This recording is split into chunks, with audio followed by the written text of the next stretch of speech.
Assalamualaikum warahmatullahi wabarakatuh. Ada pertanyaan mungkin?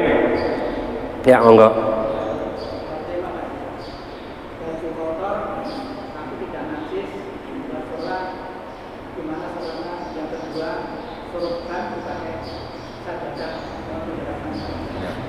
Ini ada pertanyaan, baju kotor dipakai sholat tapi bajunya tidak najis. Ya. Yang kedua, sorban dipakai alas atau untuk sajadah. Begini, syarat sahnya sholat, ya salah satunya adalah pakaiannya tidak najis. Nek pakaiannya najis, itu nggak sah sholatnya. Nah, kotor sama najis itu agak beda. Ya, kotor itu contoh umpamane kena telutuh, kena debu, kena lemah, itu kan kotor, Pak. Kena keringet, ya dianggap kotor semuanya. Tapi nggak najis, sholatnya tetap sah. Cuma yang begitu itu kurang baik, ya, kurang ihsan. Tapi tidak apa-apa. Saya ngimami tadi umpamane gawe kaos, ada di belakang tulisannya lanjutkan, umpamane kaos terus trainingan, Pak. Ya, trainingan kaosan. Apakah sah saya ngimami begitu? Sah, tapi tidak ihsan, tidak baik. Tidak apa-apa. Sama dengan wudhu. Wudhu dalam keadaan telanjang mau yatus wes kadek anuan wudhu boleh, sah. Ya, tapi itu kurang baik. Ada yang mengatakan hukumnya makruh, paling tidak kurang baik. Lalu sorban itu dipakai untuk lemek, sholat atau sajadah. Apakah boleh? Boleh. Yang enggak boleh itu atau yang menyebabkan tidak sah sholat begini. Kalau sorbanan terus sujud, terus kok bathuk ini ketutup sorban kabeh, Pak. Ngapunten nggih. Jadi pas sorbanan gini itu sujud, bathuke ketutup sorban kabeh, sholatnya enggak sah. Kenapa? Karena sorban ini termasuk malbus, sesuatu yang dipakai, sesuatu yang kalau kita berdiri, ikut berdiri, kita bergerak, ikut bergerak, itu namanya malbus. Dan itu kalau nutupi jidat sebagian makruh, nutupi jilbab jidat semuanya atau nutupi bathuk semuanya nggak sah. Ya, jadi umpamanya kok tutup gini. Nah, beda dengan begini, beda. Sorbannya ini 5 meter, Pak. Mbok tekon di 5 meter. Jadi sebagian dipakai di sini, sebagian ngelewel di sini. Ya.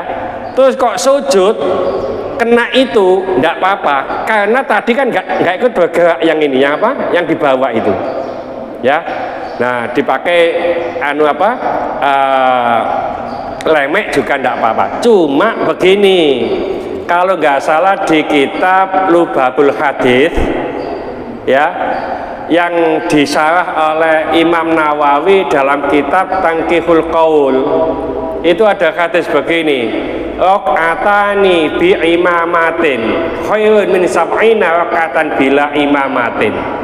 2 rakaat memakai sorban itu jauh lebih bagus daripada 70 rakaat tanpa sorban. Ya, jadi ada hadis begitu. Eman wis pakai sorban ae. Sorban itu kalau di Saudi itu bisa dipakai kudung. Kalau apa biasa, kalau di sini almarhumullah Yai Asrori umpamanya ya, pakai kudung ini biar di Saudi begitu. Di Yaman diubeng-ubengno. No Indonesia dicentelno. Ya, gini. Kalau ini, nah kalau di sini namanya ridak, ya gini itu ridak namanya, ya. Nah ini dicentelong ini, nggone Indonesia ini disebut sorban, ya. Jadi lebih bagus dicentel wae daripada dekek ngisor, tapi boleh. ya tidak masalah ya, termasuk pakaian. Ngapunten, ada satu lagi, umpamane bajunya ndak kotor Pak, nggak najis, tapi baju colongan, nang Grace Mall nyolong baju, Mas Munir kok goyang-goyu, pengalaman dah ya, dipakai sholat, apakah sholatnya sah? Gitu loh ya. Jadi nang Grace Mall nyolong baju terus dipakai sholat di masjid Asy-Syafi'i, apakah sholatnya sah?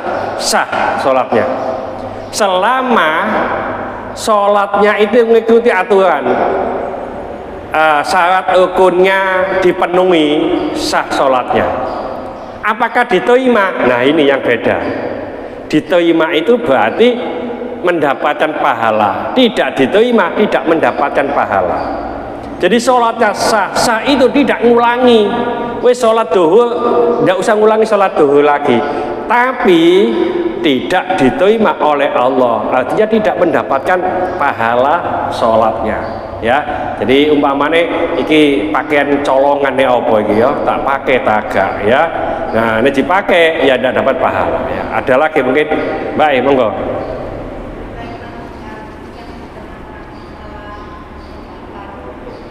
Ya.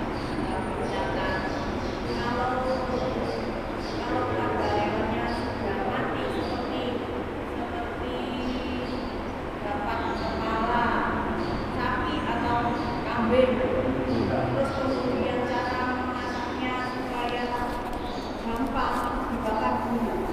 Nah itu hukumnya sama apa tidak? Iya, jadi ini oleh kepala sapi terus masaknya kan dibakar. Ngono ku ya ana sing gak kepala sapi toh, Pak. Ya ikan ya. Ikan dibakar, apa boleh? Begini ya. Jadi kalau itu makanan ya binatang, tapi ini makanan, itu tidak masalah. Yang masalah itu binatang yang masih hidup dan tidak bisa dimakan. Binatang yang mati juga tidak bisa dimakan, itu juga tidak boleh. Ikan itu ditunu juga boleh ya, karena apa? Ada dua bangkai, yang mana bangkai itu meskipun bangkai boleh dimakan, termasuk ikan itu bangkai Pak, nek mati gak usah disembelih dhisik, iki tak sembelih gak tadi bangkai mati ya dimakan boleh, karena bukan bangkai ikan itu halal, termasuk bangkai belalang. Sampeyan tahu makan belalang lah? Walang nggak tahu saya. Itu anak saya waktu MI ya, Sanawiyah di Mambaus Sholihin itu ada temannya dari Tuban Pak, ngowo belalang goreng sak apa itu toples gede gitu loh. Nah anak saya kan nggak tahu, nggak pernah makan, ngambil satu gini, jadi dimakan, kok enak, jadi kayak urang Pak, ngambil satu lagi, barang ping telu enak, gak ngene Pak, ngene juga ya, terus gak ngene mana wis aja le, mau kan enak enggak, barang kalau saya enak ngene juga langsung gini, ya, tiba enak jawa ini gitu ya belalang, tapi halal, ya itu. Nah sekalian ngapun dan sekalian pung-pung ndase sapi mau ya, eling ya. Ini hanya mengingatkan saja, mengingatkan dipakai monggo, tidak dipakai monggo. Masalah panitia hewan kurban, ono sing jadi panitia gitu Pak. Banyak ya. Ngapun ini mengingatkan saja, dipakai enggak apa-apa, enggak dipakai. Urunan sudah dapat berapa kelompok sini? Ada berapa kelompok kelompok sapi ya? Sudah ada berapa? Sudah 3 ya? Kalau sudah dipanitia Pak ini ya, contoh aja, contoh dapat 5 umpamanya ya, 5 kelompok, satu kelompok kan 7, katakanlah 25 orang satu sapi itu 25 juta umpamanya ya, jadi 2,3 juta setengah mungkin ya, umpamanya ini 4 juta ya, Kalau 4 juta, kalau 7 berapa itu? 28 ya. Terus katakan 30 lah, saya gelapkan 30. Satu sapi 30. Nah, dapat 5. Biasanya panitia kan belinya itu borongan gitu ya. Nek 5 kali 30 berapa? 150 ya. Ya 150 ya. Beli kepada peternak atau jagal. Pak, ini 5 ini berapa? Wes borongan aja Mas. 150 kan gitu ya. 150. Nah, begitu itu ngapunten, panitia sebaiknya meskipun borongan tanya kepada yang jual, Pak, sapi yang ini aslinya berapa sih? Nek di total Mas, ini 30,5 Mas, yang ini 29,5, kan gitu ya. Ngapunten, perlu diketahui sapi itu bukan seperti semen yang ada di galangan. Semen yang ada di galangan ditumpuk 100 Pak, podo kabeh bentuke, beratnya sama, kan gitu Pak ya. Jadi semen 1 sak dimanapun itu sama. Tapi kalau sapi 5 itu saja loh, beda-beda. Ono sing rada gede, ono sing rada cilik. Nanti nek kelompok ini sudah nggak diberitahukan, aku kok oleh cilik sih, padahal podo bayar ya. Oh iya, itu gede soalnya itu tak mil apa itu lah, kan gitu ya. Sebaiknya bagaimana? Sebaiknya diberitahukan, Pak, ini tadi harganya 30,5, maka kelompok jenengan kurang 500. Ini nopo? Diberitahukan Pak. Ini dapatnya 29,5, berarti uang sampean lebih 500. Ini apa dibalekno, jigawa nang masjid, tak jigano panitia. Antau din, suka sama suka, rela sama rela. Nek wis ngono, insya Allah gono gondel Pak. Sampean kelompok sampean kalau cilik, iya soalnya gane mek 8,5 apa iki. Nah iku gede, iku soalnya 30,5. Nah gitu loh. Kalau nggak begitu, yakin sing oleh cilik iku pasti kok oleh cilik awak dhewe sih, panitiane gak adil lah gitu loh. Nek bisa begitu alhamdulillah. Umpamane durung iso koyok ngono, mudah-mudahan tahun depan begitu. Ini saya kampanyekan kemana-mana Pak, ya, supaya apa? Supaya panitia ini enak, terus sing kurban juga enak ya. Oleh cilik yo gak susah, oleh gede yo gak bangga ya. Ada pertanyaan mungkin masalah termasuk begini, masalah mengkorbankan orang yang telah meninggal ya. Jadi bapak mbah yang meninggal terus dikorbankan, ini atas nama siapa? Atas nama mbah saya. Menurut mazhab Syafi'i, ngapunten nggih, ada 2 pendapat. Pendapat pertama, mengkorbankan orang yang meninggal itu tidak sah ya, selama orang yang meninggal itu tidak wasiat. Le, aku menikorbano nek apa bapak wis gak ono. Selama enggak begitu, ini enggak sah. Pendapat yang kedua sah, karena itu diumpamakan korban itu adalah sodako. Sodako kepada orang meninggal itu nyampe dan sah. Ini pendapat di mazhab Syafi'i, mazhab Hambali, mazhab Maliki, mazhab Hanafi boleh. Jadi ini jenengan umpamane, wah aku cuma yang lebih kuat itu di mazhab Syafi'i tidak boleh. Ya, yang lebih kuat itu tidak boleh berkorban untuk orang yang meninggal. Nah, meskipun demikian, yang memperbolehkan ini tidak begitu kuat, tapi ada dukungan dari 3 mazhab ini. Umpamane kok kepengin nemen, wis aku melok mazhab Syafi'i sing ngolehno wae, begitu. Ya, tapi umpamane wah aku wis melok mazhab Syafi'i sing gak ngolehno, aku gak ngorbano bapakku wae, duweke tak gonang masjid wae, monggo. Ya, jadi ini supaya difahami begitu saja. Termasuk begini, kalau ada panitia membelikan kambing karena urunan wong pitu gak ono Pak, mek ono wong 5, ci omongno, Mbak, Pak ini hanya orang 5, nek apa tak tukono kambing wae. Begitu kan ya, tuku kambing 5 Pak. Wis ya, lalu didekek masjid panitia.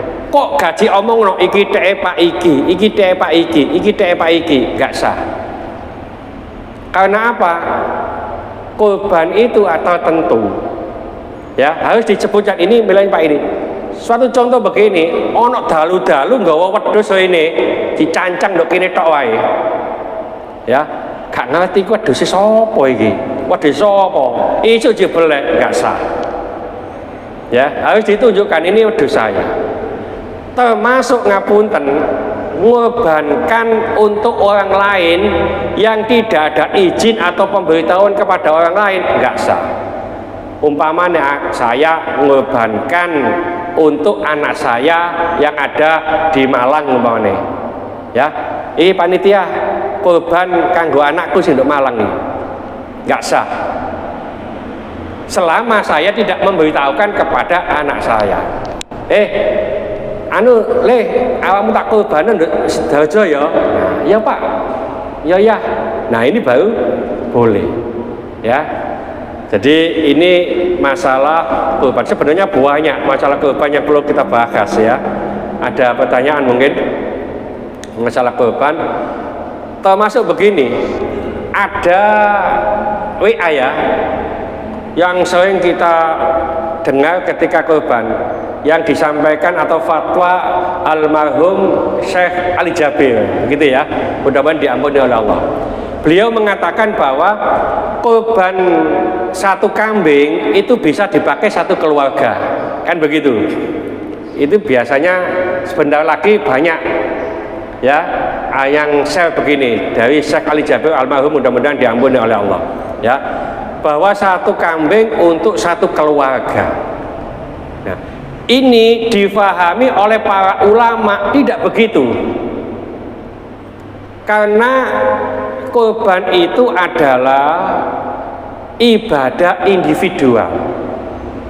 Jadi kalau saya punya keluarga anak sak bojone 10 Pak, ini menurut para ulama itu tidak boleh, ini korban dari keluarga, bukan begitu. Tapi ditentukan satu orang, ini korban saya, Anas. Nah, keluarga ini mendapatkan pahala karena korban itu hukumnya sunnah ain juga sunnah kifayah. Nek keluarga ini salah satu sudah berkorban, berarti keluarga ini kesunahannya sudah hilang. Tahun depan tidak saya, istri saya umpamanya. Sebaiknya begitu. Contoh begini Pak, ya, ada hadis barang siapa yang wudhu di rumah, setelah itu sholat 2 rakaat di Masjid Kuba. Tahu Masjid Kuba Pak? Masjid Kuba itu nduk kulone Madiun. Madiun ngulon terus sampai Madinah. Ya. Nah, jadi Masjid Kuba itu nduk Madinah. Pokoknya ono wong wudu nduk omah terus sholat 2 rakaat di Masjid Madinah, itu pahalanya seperti pahala umroh. Jadi ayo dicoba wae. Nanti jam 10 ayo wudu nduk omah terus nang Masjid Kuba nduk Madinah, numpak odong-odong. Ya, mbok 3 tahun lho piye nanti ya. Itu sama saja dengan mendapatkan pahala umroh. Nah, pertanyaannya, apakah orang ini sudah umroh? Belum. Sama dengan itu. Apakah keluarga saya tadi sudah korban? Belum.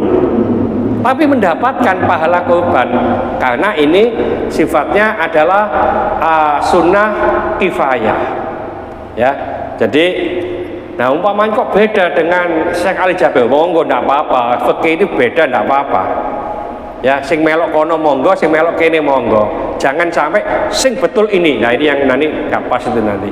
Ya, karena fikih itu pilihan. Ya, jadi menurut para ulama umumnya sejak dulu ndak ada menfatwakan semacam itu.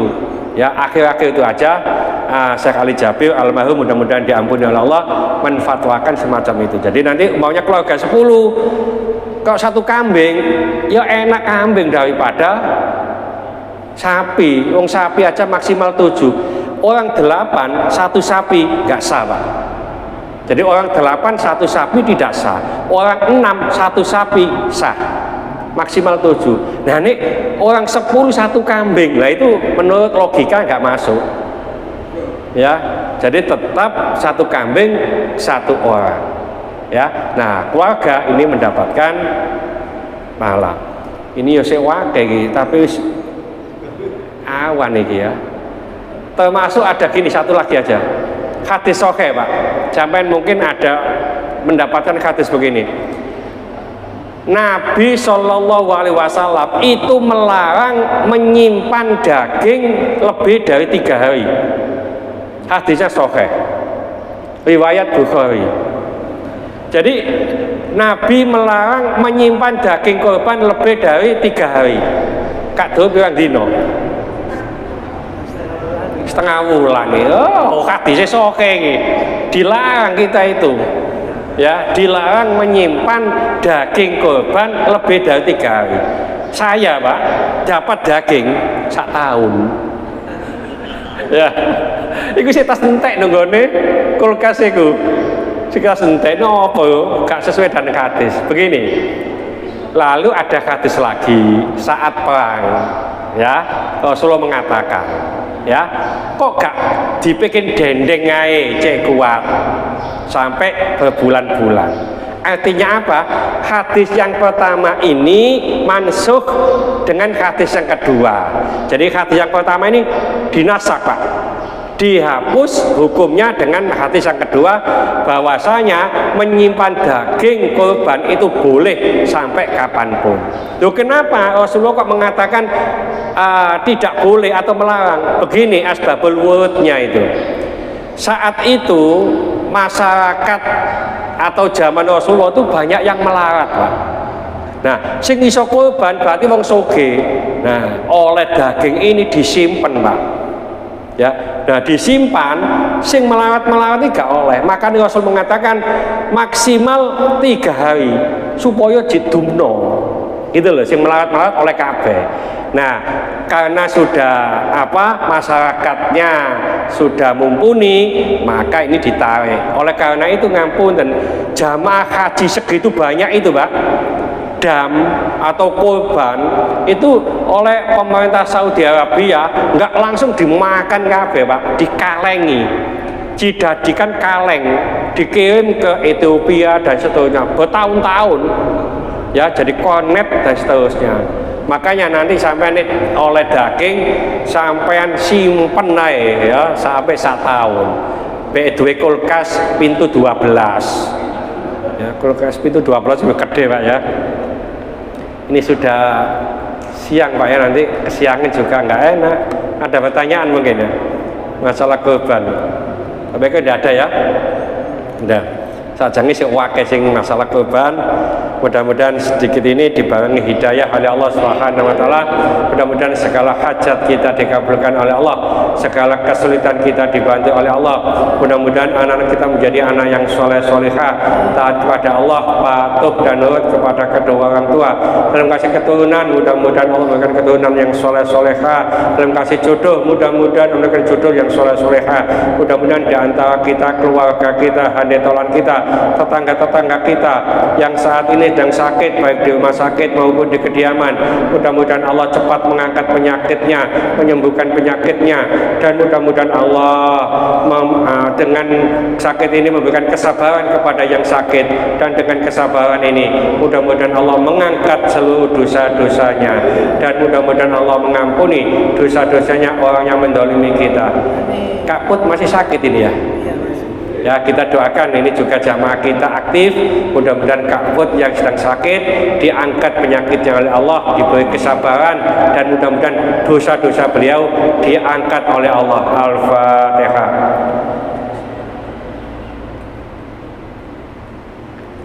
Bismillahirrahmanirrahim. Wal asri inna insana lafi khusrin illa alladziina amanu wa 'amilus solihati wa tawassaw bil haqqi wa tawassaw bis sabr. Subhanaka wa bihamdika asyhadu an la ilaha illa anta astaghfiruka wa atubu ilaik. Wassalamualaikum warahmatullahi wabarakatuh. Allahumma sholli ala sayyidina Muhammad.